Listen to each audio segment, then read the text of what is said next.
اللہ وبرکاتہ۔ تلنگانہ اقلیتی اقامتی ادارہ junior college Rajendranagar girls 1 سے میں نوشین فاطمہ بنت عبد القیوم صاحب انٹر سال دوم کی طالبہ آج یوم اساتذہ کے موقع پر اساتذہ کی اہمیت کے بارے میں چند باتیں بتانا چاہتی ہوں۔ میں اپنی تقریر سے پہلے ایک چھوٹا سا شعر عرض کرتی ہوں۔ کتنی محبتوں سے پہلا سبق پڑھایا، کتنی محبتوں سے پہلا سبق پڑھایا، میں کچھ نہ جانتی تھی مجھے سب کچھ سکھایا۔ پہنچا دیا فلک تک استاد نے یہاں سے، پہنچا دیا فلک تک استاد نے یہاں سے، واقف نہ تھے ذرا بھی اتنے بڑے جہاں سے۔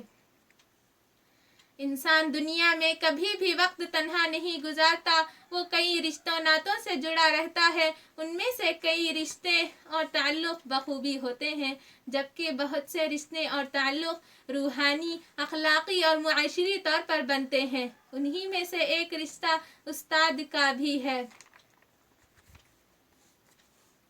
استاد کو معاشرے میں روحانی والدین کا درجہ حاصل ہے۔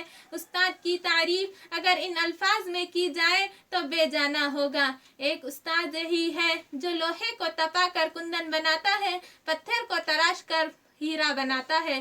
استاد معمار بھی ہے، لوہار بھی ہے اور کسان بھی ہے۔ استاد واجب الاحترام اور لائق تعظیم ہے۔ استاد کا درجہ ماں باپ کے برابر قرار دیا ہے۔ یہ کوئی معمولی بات نہیں ہے۔ ایک زمانہ تھا جب طالب علم حصول علم کی تلاش میں میلوں کا سفر پیدل کرتے تھے، استادوں کی مار کھاتے تھے، ڈانٹ کھاتے تھے اور سزا جھیلتے تھے، تب کہیں جا کر وہ نگینا بنے۔ مگر اس دور کے طالب علم با ادب با تمیز ہے۔ اس دور میں طالب علم استاد کی قدموں میں بیٹھا کرتے تھے، استادوں کی باتوں کو خاموشی سے سنتے تھے اور استاد کے سامنے چوں تک نہ کرتے۔ مذاق تو دور کی بات، نظر اٹھا کر بات کرنے سے بھی ڈرتے تھے۔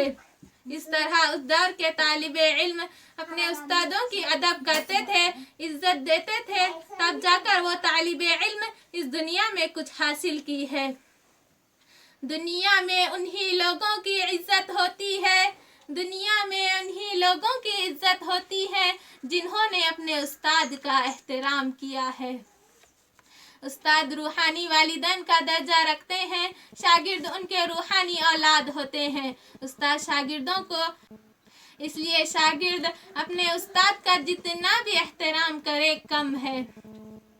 جہاں تک استاد کے حقوق کا تعلق ہے، اس کا پہلا حق یہ ہے کہ اس کی بات احترام اور پوری توجہ سے سننی چاہیے اور اس کے عطا کیے ہوئے علم کو پوری لگن کے ساتھ ذہن نشین کیا جائے۔ جتنی کسی کے دل میں علم کی لگن ہوگی، قدرتی طور پر وہ اتنا ہی بڑا استاد کا احترام کرے گا، اس کی بات دھیان سے سنے گا اور علم کی وجہ سے کتاب سے بھی محبت کرے گا اور کتاب پڑھانے والے کو بھی سر آنکھوں پر جگہ دے گا۔ یہ بات تو ہم جانتے ہیں کہ استاد معاشرے کی قابل احترام شخصیت ہے۔ اگر دور حاضر میں استاد کے ادب و احترام کو پھیلا دیا گیا ہے، بزرگوں نے استاد کے ادب و احترام کے لیے کیا کیا اصول بنائے ہیں، ارے ذرا ان پر ایک نظر ڈالیے، آپ یقیناً حیران رہ جائیں گے۔ بزرگوں کا فرمان ہے کہ اس بات کا خیال رکھیں کہ استاد کے سامنے ٹانگ پر ٹانگ رکھ کر ہرگز نہ بیٹھیں، شاگرد ہموطن استاد کی طرف متوجہ رہیں، درسگاہ میں استاد جو سبق دیں اسے لکھیں۔ اگر کوئی بات سمجھ میں نہ آ رہی ہو تو اسے اپنی کم فہمی سمجھے۔